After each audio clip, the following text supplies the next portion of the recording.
All right, you got your Saint Happy Meal. Now what? Let's talk about how to organize your palette to best work for you. First of all, if you are someone that picked up a double-decker palette, I personally like to keep my cream products separate from my powders. If you picked up the 8 palette, which is a touch smaller than this one, you may not have that option and it's totally fine. But if you picked up the 12 or bigger, you may have that option where you can keep your powders on one layer and your creams on another. When you open up your mail, all of your cream products are gonna come in a little tin like this with a lid. All you're going to do is open up that lid, toss it or keep it however you like. Now, I start with my highlight shade when I'm doing my makeup, so that is going to be the first color that is going to go in my compact. I then use a second highlight or a brightener, so I put that second, because that's the second thing that goes in my face. And then I follow up with my contour, and then my bronzer. Lip and cheek comes next, and then my illuminator. Now, if you are someone that likes to start with your contour, you may put your contour first, but this just works for me because again, this is the order that I put my products on my face.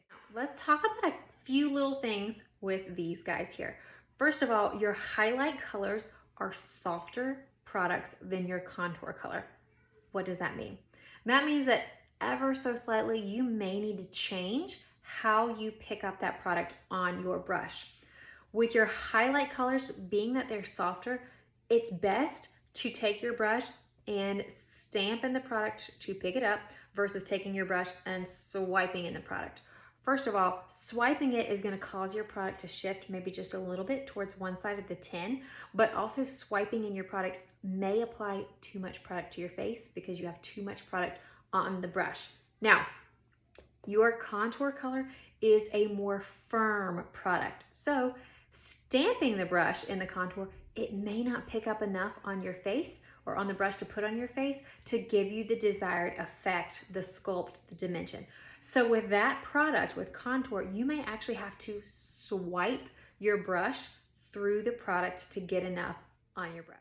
When your product starts looking like this and you can see the bottom of the tin, you're gonna get nervous that you're running out of product. I promise you, you are not. You are going to pop these tins out either using some tweezers or the lid.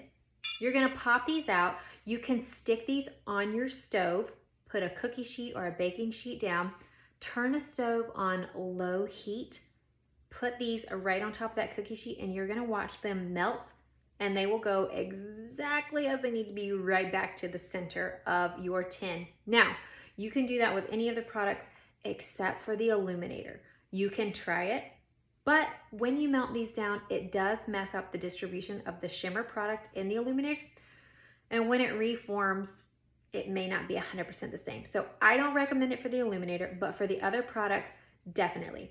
Put it on a cookie sheet on low heat, watch the product as it melts back towards the center. You can use a small pair of tweezers and kind of move the product around or a toothpick and stir it around. Then turn the heat off and let it sit.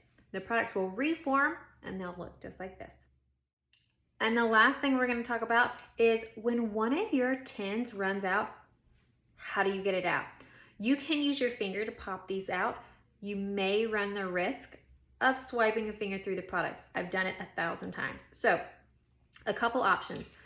When you're changing out, take the lid of the new product that you're about to replace, put it in between, and pop that tin out.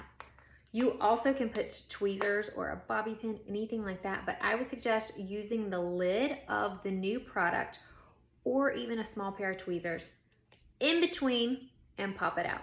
That's how you'll change out colors in your compact when you need to.